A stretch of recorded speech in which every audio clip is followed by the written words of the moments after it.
Hello, and thank you so much for joining us. My name is Cedric Bailey, and welcome to the Wildcat Walkthrough. We're talking with the head coach of the Dunbar Wildcats, Coach Todd Lawson. Hello, Coach. How you doing? Oh, I'm doing fine. How you doing, Cedric? I'm all right, man. I got my Dickies hat on. You got your visor on, man. You know, we like watching some of them big old rodeos, man. I can't wait. Oh, yeah. So how's everything going in the Wildcat Nation? Are you ready for this upcoming football season? Oh, yeah. I think, once we get the season started to get back to some sense of normalcy. So that's the big thing about it. That's the good thing about it. So we got quite a bit of kids that's coming out and things like that. So I've had some kids transferred in. So, that moved into the area and things like that. So it's looking promising. We just hope we can kind of ward off this Delta variant, of the COVID. So we just hope we can just warrant that off. But we kind of, even though the district is, they can't really force the kids. We had already been telling them, when you're indoors and things like that, to go ahead and wear your mask, man, because we can't afford to lose anyone. So yeah, I know that's right, man, and it's really hard and everything. Well, let's kind of recap, man, because I've been following you on this Wildcat social media page. I watched the basketball. You guys' basketball team did pretty good. Surprised a lot of people. Went up to Wichita Falls and turned some people's head. I think it went down to Decatur. Is that who knocked you guys out? Yes, they went to the third round. Yeah, the third round and lost to Decatur. Yes. Uh-huh. Yeah. So shout outs to Coach Hughes for being able to keep that program going. And that's great, especially Wildcats fans want to see the kids stay at the school and everything. And then your track season, man, your guy made it all the way to Austin. You had two guys that did pretty good, regionals and state. Oh, yeah. He did real well. And you know what? I think that kind of opened his eyes up to the potential that he do have. It's kind of different when you're just telling them what they're capable of doing. But then when they get a chance to get there and they see that and see what he was really exposed to. And he actually ran in the Junior Olympics as well. He was on a 4x1 and finished third, and all of them was juniors. So they'll all be back next year. Ran like a 40.6. So and that was really, your running back. What was his name again? Dariante Hall. That's right, Dariante Hall. And then he also had another young man that ran the same. Was it the 200? Is that what it was? Yes, we had James, and then we had a Deshaun. We had a Deshaun Anderson. So we had some pretty good guys that kind of got out. We even have. Now I do have a young freshman that was the city champion in the 200. Caden King. He's going to be another one. He's going to be another one. He plays football as well. He's going to be another one that you're going to start hearing a lot about him. If he just stick to his workouts and things like that and mature, you'll be hearing about him as well. Gotcha. Well, listen, I've been watching the Wildcat Facebook page, and man, you've been getting some alumni to come back. And who was it? Was it Nate, the one young man that went to Dunbar? He went to Oklahoma State. Who was the young man? Yeah, that was Nick Rockwell. Rockwell. Yeah, he comes in, and and that's the thing about it, man. It just all you have to do is just say, ask them to be here, and they here. Open arms and things like that. I had him, and then I had James Rollerson. He's an alumni that have his own health club that's right here in the area as well. So he's always open those doors where guys need places to work out and things like that. He welcomes them in. So it's good to get those alumni to come in and talk with our young men. Wow. Then our young men get to see, guys is in their everyday life, taking time out to come speak with them and talk with them. And they get to ask them questions about, what goes on in the real world, to hear it. And it's great to hear from somebody other than Coach Lawson or the coaches that are here. They can hear from someone else that is probably closer to the age, that's a few years older than him. But Nick Rockwell is a great kid. He was a great kid. He put up some great numbers here, did some great things.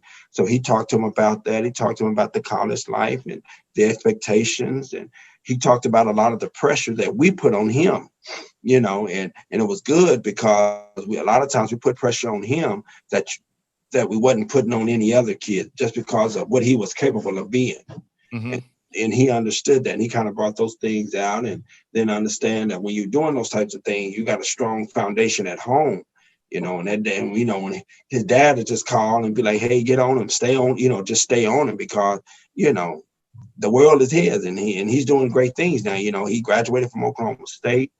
He's working with a group of guys that does a lot of commercial real estate and things like that. And it's funny, but we already talked about supporting each other. And see, he have about 5 guys from his class that has bought homes from him. So that's a big plus as well. So, but Yeah. he's doing great things. And it's amazing you say that because what's the name man that played basketball? Was his name Jeremy? Jeremis? Yes, Jeremy. Yes, Jeremy. He's another one. He's buying a lot in the neighborhood homes and property, and just buying back the neighborhood, because right now, east side of Fort Worth, stop 6, definitely going through that gentrification situation. So a lot of times in gentrification, you start find a lot of people that homes don't know where they're going to live, and they're being shifted around the city and moved out of this area. So he's kind of buying back and coming up with some plans to kind of help people stay in this area, which is great. Yeah, So hopefully that'll open the eyes of some other guys to start coming in and just buying within their neighborhood. I do have one coach. He's over economics here at the school, entrepreneurship. Mm-hmm. And he kind of talked with the kids as well as about buying their neighborhood back. Yeah. Well, that is great, man, because I hung out with Jeremis, man. We had a great conversation. He didn't tell me who he was, but I kept listening. I said, I know you. He busted out laughing, and he gave me a card, and he was very humble and everything, and God has done some great things for him. So We're talking with the head coach, Coach Lawson here. I want to shout out to everybody that's following us today. And Coach, I got to go ahead and just break it on down and talk about this upcoming season, because, man, first of all, you guys had a scrimmage against Crowley. And we at BGC, we had BGC 1, but because of our commitment, I think this is our 8th year of covering Dunbar Wildcat football. Oh yeah, it's been a while, and it's been, I said it's been a great privilege, and I appreciate everything that y'all do. I mean, and I really do. I don't think you get enough praises for the things that y'all do and being helpful within the program and things like that. So it's great to be able to put the exposure out there, expose the kids, because definitely when you have alumni that's in other states and things like that, they have access now. Definitely go on and hear the game and hear your commentary, and it's really a professional way of doing the game, man. I'm enjoying every bit of it. So let's talk about the Crowley scrimmage that took place at Farrington. What was some of your pros and cons that you liked about that? The pros were, I really wanted to see our young quarterback. We have a young quarterback, Brighton Woodard, very, very smart, intelligent kid. He just needs some reps. He did a good job. He kind of took the offense. We didn't play to the speed that we should be able to. So I think it's just going to happen. We were still able to score some points and things like that, which was great. But like I told the kids after watching film one of the day, I expect our speed to be a lot faster when we go play over at Dallas Life School this Friday. But they did good. The defense was outstanding, man. We got some good kids on the defensive side that pursued to the ball, good sized kids. So it's gonna be a big plus just to see those guys run, man. And that's the thing, just run and have some fun. How many seniors are you expected to have out there? Seniors this year, I'm gonna have about 8 seniors. So I'm gonna have quite a bit of guys returning, which is good because you're gonna see some guys that are making some big plays.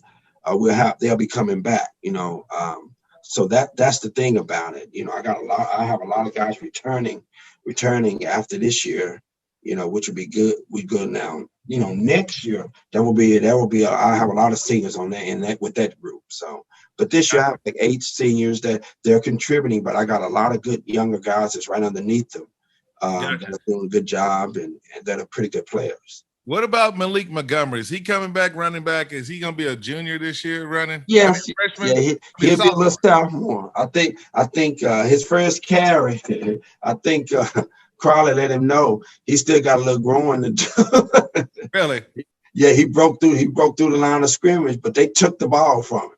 And I had to tell him, I said, see, they treating you like a little JV player, but he came back and he scored twice in the scrimmage. He had a good scrimmage. So that was really our first thing where, really just him getting into shape and things like that. So he's going to be a big plus. And then we have another running back that's behind him. I didn't play him up on the varsity level last year because he had just moved in for Omaha, Nebraska. And he's a kid, 6 foot, about 215, ran good. He scored twice, so he's a big guy, big kid that we could run. And then we had Gerard Brazil had a good game. He played the fullback. He caught some things out of the backfield and made a few good runs and things like that. He scored a couple of times. So, it's a good promising. Like I tell the kids now, we just got to master what we're doing, and everything else will fall into place, because if they're mastering and they understand what we're going on the field to do, then that just opens it up for Coach Blaze Roberts, the offensive coordinator, just to kind of set things up that'll make it a lot easier for him. Where he don't have to think about, oh, does this kid understand this or this kid understand that? But so we have some weapons. We got some weapons. Well, that's good news. Now the season opener is going to be on Friday night. I'm looking at my calendar now. You're going to Dallas to Wilmer Hutchins to take on the Falcons of Wilmer Hutchins High School. Yes. Wilmer Hutchins, fine. Yeah. That's going to be a big game for us. That, they pretty good. They got a good quarterback. So that's going to be a good challenging game. It's going to be a good challenge for our defense. Like our offense, normally, your defenses are a little ahead of the game. So like I say, our offense, we just have to protect the ball. We do the things that we can do and just do that well. But our defense, they going they're gonna be okay, because we got some kids that can really play. We're young at the corner spot, which I have sophomores at the corner spot, but they could play. So it's just gonna be a growth process, and they could get a good test when we go to Wilmer Hutchins, because that's gonna be a tough game, because you're dealing with a team that's been winning district over there and going a couple of rounds deep in the playoffs. So that's gonna be a big that's going to be a big challenge for us, but that's something where we can kind of look at and see, where we stand at before we get into our district. Gotcha. Now, the first game at home will be the following week, which will be in September, and that's against James Madison. Is that correct? And again, that was another big game. They got a Division I quarterback over there at James Madison. He got some skilled guys that can really run. And last year they sent out 4 Division I kids from Madison. So they got they just reloaded with some other guys. So there's another big challenge that we're going to have. So, but I think our defense I feel like they're going to surprise. If we can stay healthy, we'll be able to surprise some people, because they're going to be big, they got good size, and they're physical. So we can stay healthy, and that's the biggest thing. Definitely when we get into our district and you start talking about the playoffs in that first round, and those going to be some physical, and we got some kids size-wise, and that can match up real well. So we just got to stay healthy and just keep trying to get better day by day. Gotcha. Now, of course, on the schedule this year, it's O.D. Wyatt versus Dunbar, and they picked us for homecoming. I already told the kid that we ain't gonna get in it too much. So you know what that is. They don't pick y'all for homecoming. So you know what they expected.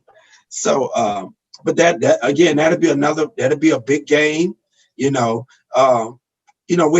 a lot of lineman challenge and stuff like that this past summer. So a lot of them got a chance to see our linemen.